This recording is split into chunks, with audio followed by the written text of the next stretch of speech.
This is the story of how 2 words and a question mark became one of the most recognized advertising slogans in American history. 91% of American adults could identify "Got Milk," and how it still couldn't save the product it was selling.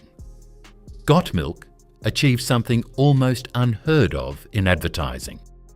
It spawned hundreds of parodies, launched a licensing empire, and turned a boring commodity into a cultural phenomenon. But here's the thing nobody talks about. Per capita milk consumption dropped by more than a third during the decades this campaign ran. The ads were everywhere. Americans just kept reaching for something else. To understand how we got here, you have to go back to the early 1990s. America's relationship with milk was falling apart. In California, the nation's #1 dairy state, per capita consumption had plummeted from 29 gallons a year in 1980 to just 23 gallons by 1993.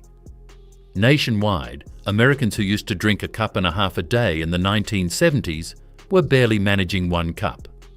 Soft drinks, juices, sports drinks, Snapple, everything was eating into milk's market share. The dairy industry had spent the entire 1980s telling people that milk does a body good. And the frustrating part? It worked.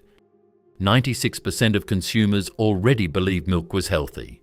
More than half said they should drink more. They just didn't. Knowing something is good for you and actually changing your behaviour are 2 very different things. The industry had won the argument and lost the war. So in June of 1993, the California Milk Processor Board hired Jeff Manning as their executive director with one job: reverse a 15-year decline.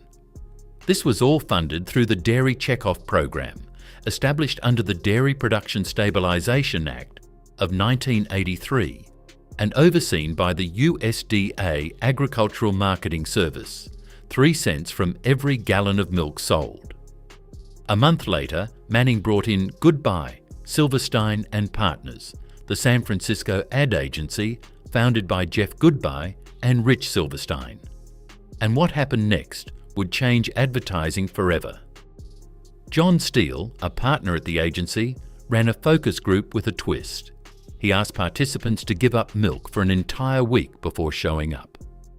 When they arrived, something remarkable emerged. These people weren't just mildly inconvenienced, they were genuinely distressed. One woman said something that crystallized everything. "The only time I notice milk is when I run out of it." That was the insight. Not that milk was healthy, not that milk was essential for strong bones, but that running out of milk could absolutely ruin your day. This became known in advertising circles as deprivation marketing. Milk wasn't a standalone product, it was a codependent one. More than 90% of milk was consumed with food, cereal, cookies, brownies, peanut butter sandwiches. 25% of all milk was consumed from a cereal bowl, and 88% was consumed at home, usually within 30 feet of the refrigerator. During a brainstorming session, Jeff Goodbye jotted down 2 words on a piece of paper: "Got milk." Then he added a question mark. His own colleagues nearly killed it. People at the agency thought it was lazy, not to mention grammatically incorrect. But it survived, and on October 29, 1993, the first commercial aired. It was called Aaron Burr, directed by a young filmmaker named Michael Bay, years before Transformers and Armageddon. The premise was simple. A history buff surrounded by Alexander Hamilton memorabilia gets a call from a radio station. Name the man who shot Hamilton in that famous duel and win $10,000. He knows the answer. Of course he knows. He shoves a massive bite of peanut butter sandwich into his mouth, tries to say Aaron Burr, and nothing comes out but muffled nonsense. He scrambles for milk. The carton is empty. The line goes dead. "Got milk?" The voice delivering that iconic tagline belonged to Denny Delk, whose delivery became the campaign's signature sound. The actor playing the frustrated history buff was Sean Whalen, and it was funny. It was relatable. And it worked. The ad won Best in Show at the 1994 Clio Awards and was later named one of the 10 best commercials of all time by USA Today. In 1994, California milk sales rose for the first time in over a decade, jumping from 740 million gallons to 755 million, a 7.7% increase in the first year. For a commodity that had been bleeding market share for 15 years, that was extraordinary. Then the campaign went national. In January 1994, Naomi Campbell became the first celebrity to sport the now iconic white milk moustache. By 1995, the milk processor education program, MilkPEP, working alongside Dairy Management Inc., had licensed the slogan and was plastering milk moustaches on everyone from Britney Spears to Harrison Ford, from Beyoncé to Batman. Over 20 years, more than 300 celebrities appeared in the ads. Annie Leibovitz personally shot 180 of the milk moustache photos. The celebrities earned just $25,000 each, a fraction of what they'd make elsewhere. But the cultural cachet was the real draw. The slogan became a licensable empire of its own, appearing on Barbie dolls, Hot Wheels, Oreo packaging, baby apparel, and kitchenware, generating over $10 million in licensing revenue. On any given day, an estimated 80% of American consumers encountered those two words. But here's where the story turns. Despite all that cultural dominance, milk consumption kept falling. A 1999 study showed the ads caused a brief 6% bump in sales during the mid-90s. But it was exactly that, a bump. The long decline resumed. By 2011, per capita consumption had dropped to 0.59 cups per day, down from nearly a full cup in 1970. From 1975 to 2012, sales of milk and cream fell 25% on a per capita basis. The campaign also had its share of stumbles. In 2011, the board launched Everything I Do Is Wrong, positioning milk as a remedy for PMS by appealing to cowering husbands and boyfriends. The backlash was immediate and fierce. Critics called it incredibly sexist. Within 2 weeks, the campaign was pulled, the website was replaced with an apology page, and the whole episode became a cautionary tale in marketing textbooks.